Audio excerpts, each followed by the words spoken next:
It's nice to think she won't be around for a while. My youngest brother was getting married, and I was busy getting ready for an overnight stay. I even took paid time off from work to leave our home, where I live with my in-laws. It's been a while since I did that. I was packing my overnight bag for the celebration when I heard my mother-in-law's voice behind me. "Never come back, and while you're at it, why don't you just get a divorce and leave?" she said.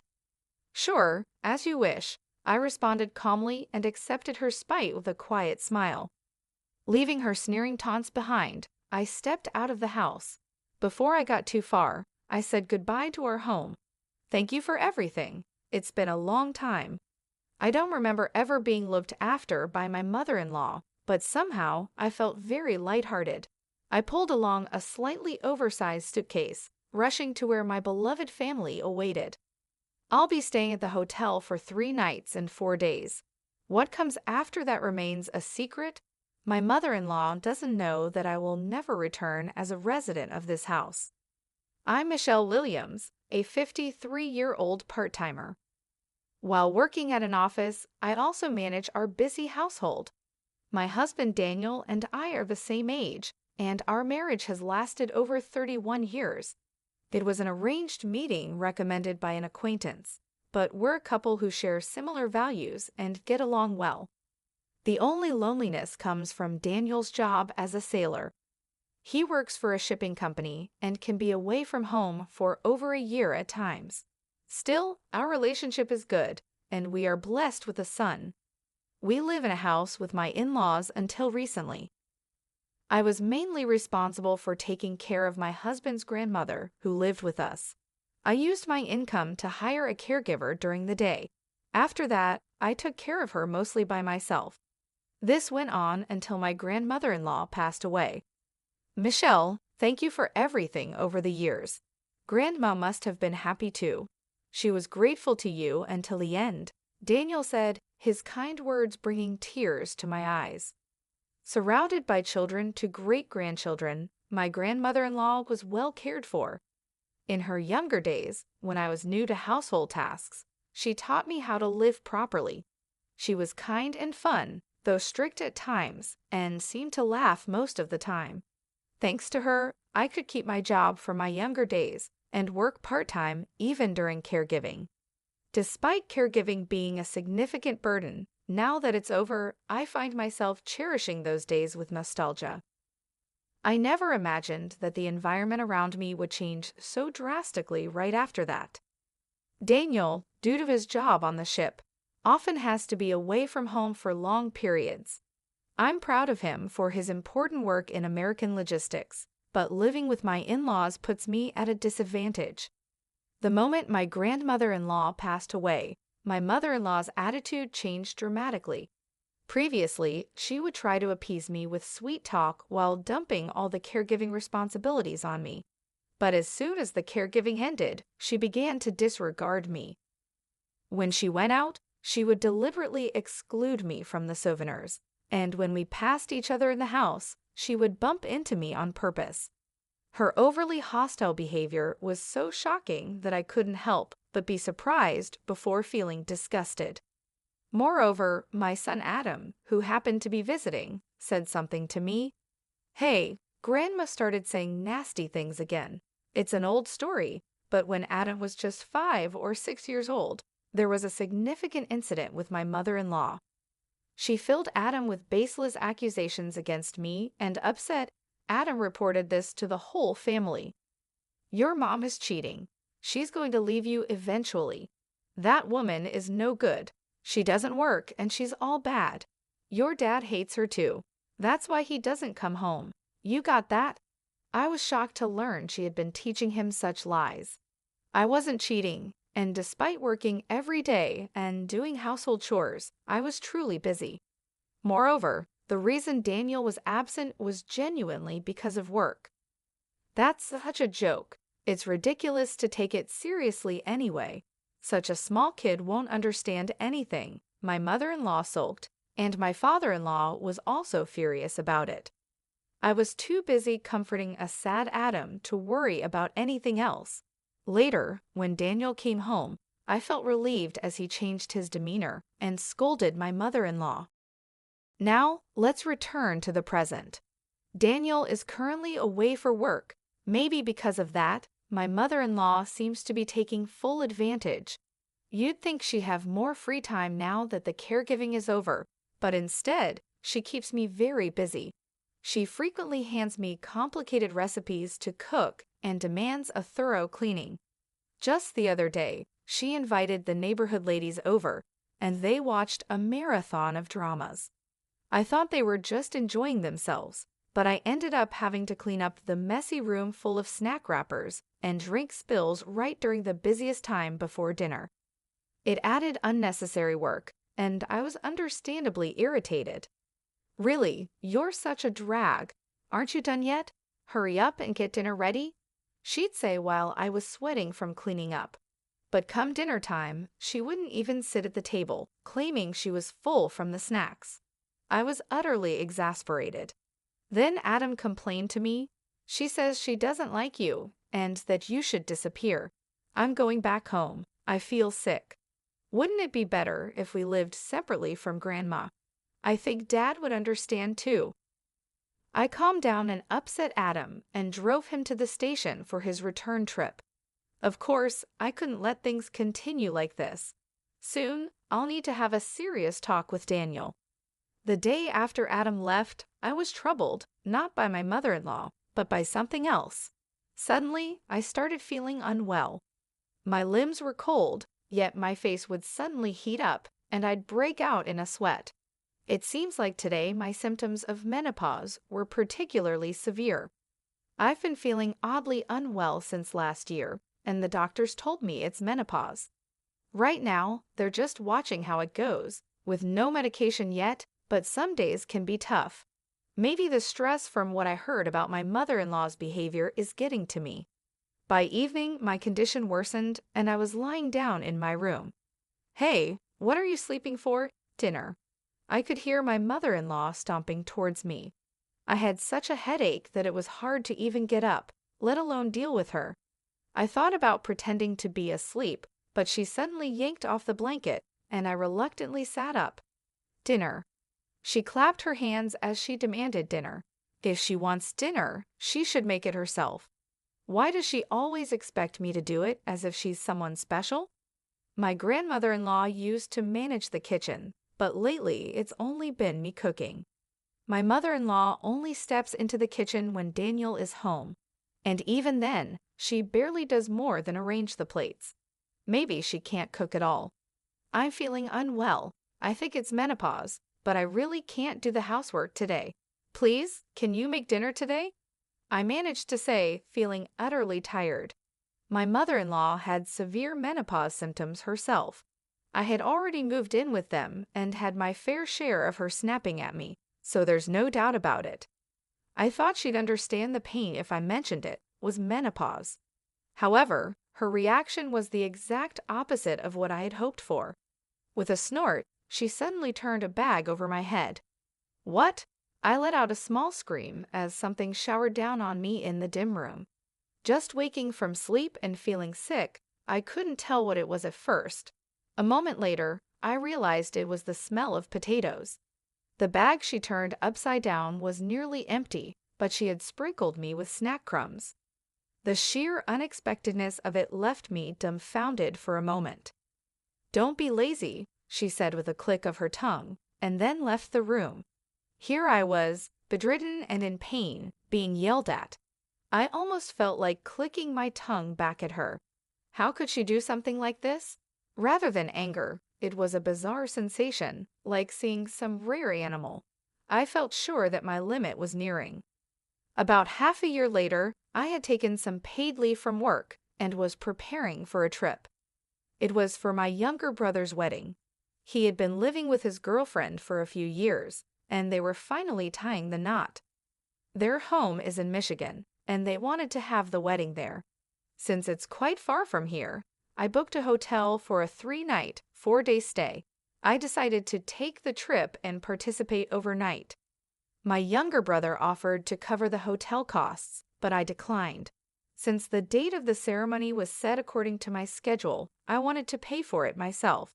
It's a small ceremony with just the family, but it's a rare opportunity for all the relatives to gather, so I'm looking forward to it. Since nobody else would likely prepare meals in my absence, I decided to make a week's worth of meals in advance the night before leaving, while we were eating dinner. I told my in-laws about the meals I prepared and stored in the fridge. My father-in-law thanked me, but as usual, my mother-in-law seemed displeased with everything about me. "Why are you even going to your brother's wedding? It's just a remarriage, isn't it? Probably nothing good," she said with a frown, and my father-in-law glared at her. "Actually, both my brother and his partner are marrying for the first time," I replied. My mother-in-law burst out laughing with a rude expression. "First marriage at 41? There must be something seriously wrong with him to be single that long. Your brother's at a good age, yet he's having a flashy wedding. Shameless." She seemed to be confusing him with another brother or had completely forgotten about my family structure. In fact, I have 3 brothers. The youngest brother and I have a 15-year age gap, so he's still quite young. "No, it's my youngest brother who's getting married. He's in his early 33s, and his partner is in her 24s, I explained, shrugging. My mother-in-law raised her eyebrows, offended by the correction, but soon twisted her face into a sneer again. "How creepy. His partner is 24. That's like a parent and child," she said. I was astonished at her refusal to listen. This time, even my father-in-law seemed to realize the mistake, clearing his throat. I swallowed a sigh as I responded, "It's not 24, she's in her 24s. They're only 5 or 6 years apart. Doesn't that sound normal to you? I talked to her over video call the other day, and she seemed like a very sensible young lady." I ended the conversation with my in-laws and started preparing to leave. At the venue, I should see Adam and my parents as well. I packed a beautiful outfit for the ceremony into my suitcase and meticulously checked for anything I might have forgotten. From the living room, I could hear my mother-in-law loudly talking to my father-in-law. It will be refreshing to have her gone for a while. I felt the malice in her words on my back as I bit my lip. Getting angry now could provoke her to tamper with my carefully packed belongings. Better to endure until I leave the house the next morning. I pulled my slightly large suitcase and headed to the front door. "Never come back, and while you're at it, why don't you just get a divorce and leave?" Her words momentarily stopped me. As I began walking towards the entrance again, I answered cheerfully, "Yes, as you wish." My voice was calmer than I expected. Maybe I'm more relieved by this situation than I realized. I had reached my limit of endurance long ago. Actually, I had been in touch with Daniel beforehand, steadily preparing for this day. "Just stop with the nonsense and really do it soon," my mother-in-law scoffed, munching on snacks and laughing early in the morning. It's surprising how much she can eat just after waking up. I decided to walk to the station. As I left the house, before getting too far, I looked back at our familiar home and said with emotion, "I really owe this house a lot." Except for my mother-in-law, I've been grateful to this home for a long time, to my grandmother-in-law, my father-in-law, Daniel, and Adam. I even feel indebted to the roof and the walls. But I can't recall ever needing my mother-in-law's help. Somehow, I feel incredibly lighthearted. I hurried to the place where my beloved family was waiting, pulling a slightly large suitcase behind me. I plan to stay at the hotel for 3 nights and 4 days. After that, I'm set to move into a new place where I can live alone. I met up with Daniel at my brother's wedding venue. We had planned this beforehand. The reason the wedding was scheduled at this time was so Daniel could be sure to attend. "Hard day, huh? Got this for you," Daniel said with a lonely smile, pulling out divorce papers. His name hadn't been filled in yet. We were both going to sign it, mutually agreeing it would be our final joint task as a couple. "Thanks. Let's write it when we get back to the hotel. I booked a twin room. Hope that's okay. Though it's sad for my brother getting married today, this is also a new beginning for us." I hope it's okay that our signing the divorce papers happens on the same day as the wedding. I won't announce it in front of everyone today, but we'll have to make it known later that we've divorced. Of course, a double would have been fine too. Thanks for booking. Daniel and I smiled affectionately at each other. No one could possibly imagine that in a few hours we'd be signing divorce papers. I marvel at how heavy a single piece of paper can feel. Filing this means we won't be husband and wife anymore after being together for over 31 years. Just one sheet is all it takes. I'm truly sorry. Daniel apologized, but I shook my head. Being with Daniel was always genuinely happy for me. I knew when I married him that he wouldn't be home much, and there was nothing I disliked about that. It was just his mother that I could never get along with. Don't apologize. You were a wonderful husband. Let's be good friends from now on, I said with all the fondness I felt. Tearfully, Daniel took my hand. Thank you for everything, Daniel repeated, making me tear up as well. I secretly decided to attribute these tears to happiness for my brother's wedding. The next day, Daniel went back to his parents' home alone. He explained the situation to his in-laws. At first, my father-in-law was just shocked by the sudden mention of divorce, but when he understood the full story, he became furious. How dare you drive out someone who cared for my mother until the end? He shouted angrily, causing my mother-in-law to visibly panic. While I was primarily involved in caring for my grandmother-in-law, including the physically demanding tasks like bathing, my father-in-law, who had been strong since his youth, helped me towards the end. He also took care of turning our bedridden grandmother in bed. In a way, my father-in-law and I were caregiving partners. However, my mother-in-law really hadn't helped with anything.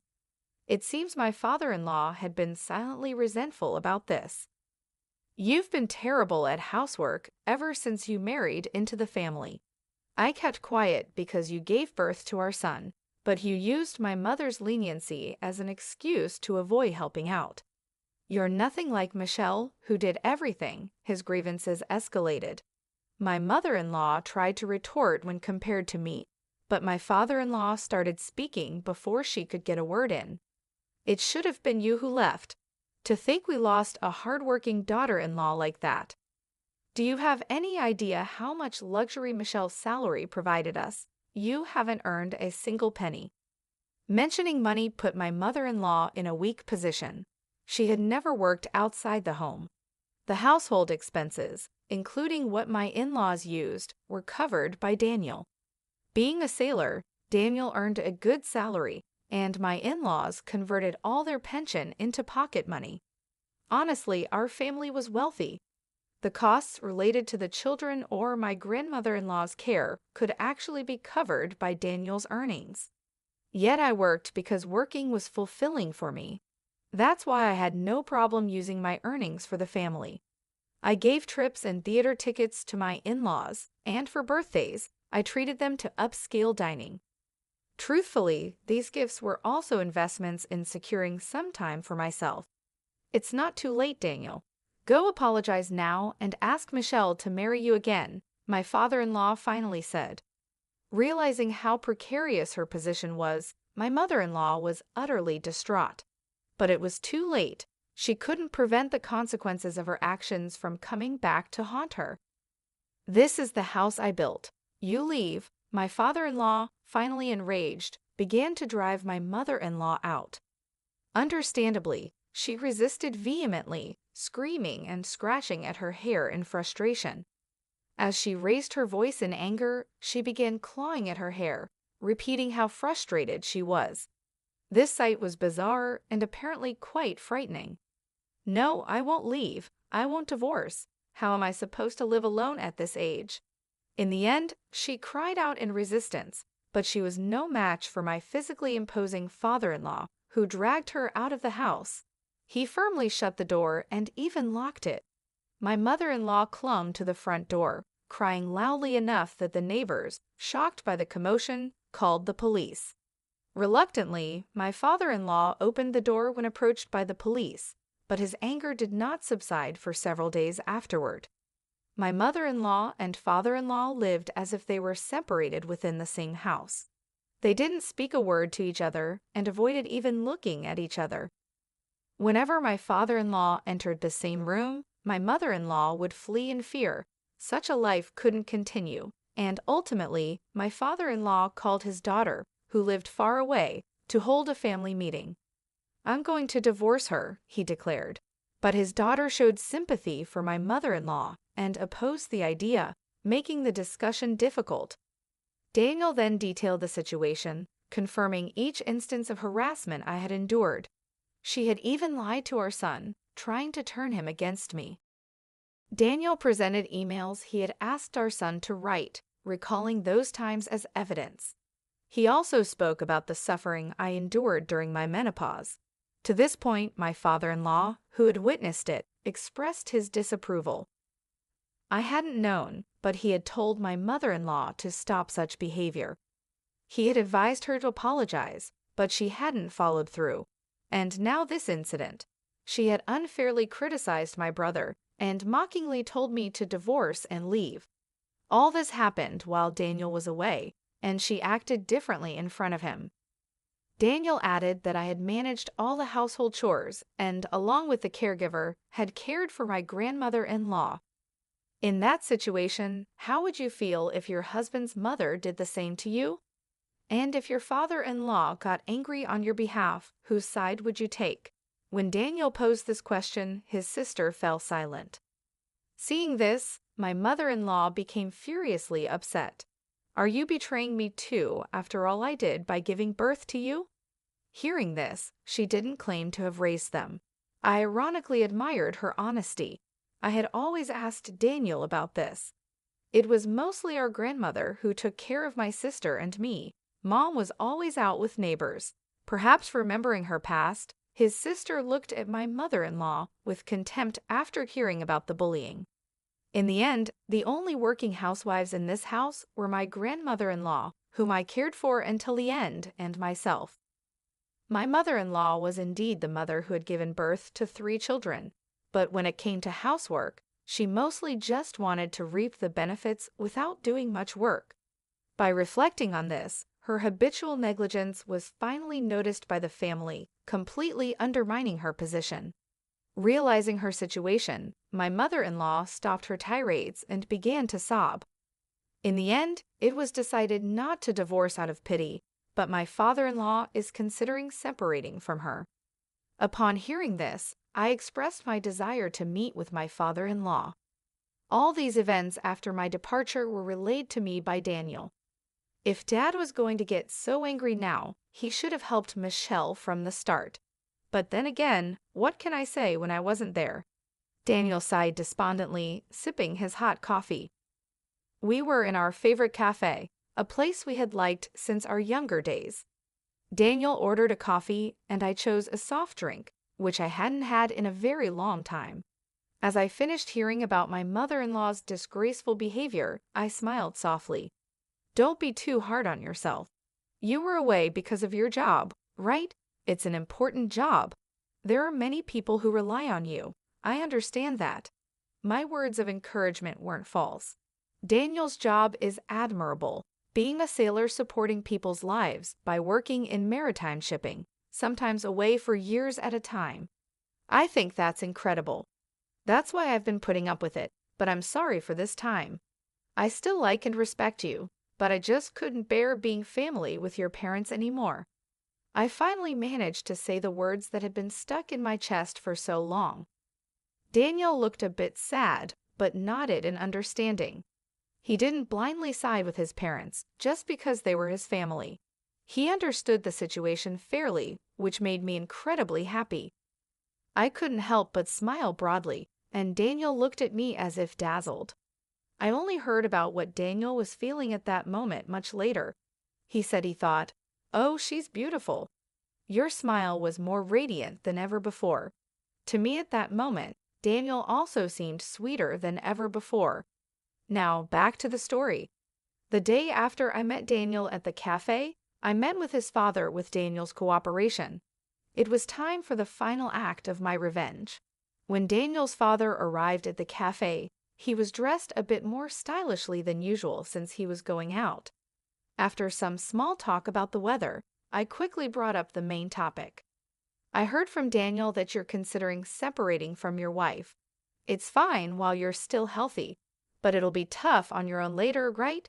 Especially after all the commotion. If you really do decide to separate, I'm willing to help with caring for you in your later years. His father clearly looked pleased by this. Daniel's sister lived far away, and his son Daniel could be away for long periods at sea. He had never been one to do much around the house like cooking, cleaning, or laundry.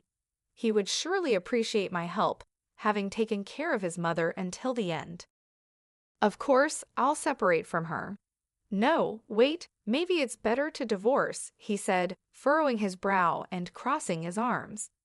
I was hoping that my almost certainly ousted mother-in-law would go from almost to definitely ousted, but it seemed the situation was developing even more unfavorably for her. If I suddenly dropped dead, she'd probably make a big fuss, wouldn't she? Better to divorce her properly before that. That's definitely better, he continued. Daniel looked as if he wanted to say, "Here we go again," as his father began speaking more decisively. His father has a tendency to act swiftly once he's made up his mind. Sometimes he even goes a bit too far, but that's just his nature. Knowing this, I felt a sense of satisfaction as the situation unfolded. I nodded in agreement with a grin. You really do think things through. I'm impressed by your foresight, I said, knowing how to handle him after living with him for so many years. Pushing him a little like this would likely lead him to actually do it. Daniel chuckled, sensing my intentions, but chose not to stop me. He was probably more angered by my mother-in-law's behavior than I was. His father, energized, stood up to go get the divorce papers right then. Out of kindness, I decided to introduce the lawyer Daniel, and I consulted for our divorce to help my father-in-law. From that day on, my father-in-law began actively pursuing the divorce. It was clear that my mother-in-law was destined for a lonely life. 2 weeks later, I returned to what was once my familiar home, now just my former in-laws' house, to collect the belongings I hadn't been able to take with me before. I had taken all the valuables, but it was impossible to take everything: clothes, books, photos filled with memories, drawings by my son when he was little, and bedding and furniture I bought with my own salary. Over the years, I had accumulated many personal items in that house. This visit turned out to be the last time I would see my mother-in-law. By then, her divorce had been decided, and she was visibly panicking. As I went to collect my belongings, she began to kneel before me, her face pale, as she started apologizing. "Michelle, please forgive me. I beg you, it was all just a joke. Please come back and convince your husband." I completely ignored her and continued packing. After continuing to grovel, my mother-in-law stood up abruptly. It seemed she was upset at being ignored. She began to hurl vile insults at me again, reverting to her old ways. "This woman, how dare you when I'm being so humble? You've been nothing but trouble since you married into this family. Just leave and die alone miserably," she shouted, adding more simpler yet unrepeatable insults. I continued to ignore her and packed the items into a cardboard box. Suddenly, she screamed and lunged at the box. Taken aback, I dodged, and she ended up overturning the box that contained neatly folded clothes. The clothes were scattered all over the floor. She then began stomping on and kicking the clothes like throwing a tantrum. "Enough already," Daniel shouted and glared at her, standing tall. His mother, usually hearing only compliance from her obedient son, froze as if it were the end of the world. I held back Daniel with one hand and turned an emotionless face towards my mother-in-law. "I am no longer your daughter-in-law. You are no longer my mother-in-law. Our relationship is completely over. Thank you for nothing. I was helped by your mother and father-in-law and your husband." I swiftly stepped around the scattered clothes without bothering to fold them again. I just stuffed them into the box and lifted it up. "Don't touch my things, stranger. Goodbye. I tossed those final words at the disheveled mother-in-law and quickly left the room. I had no desire to share space with that woman any longer. I called Daniel to take care of the rest of the belongings. I got into the car driven by my brother and waited as he prepared to leave.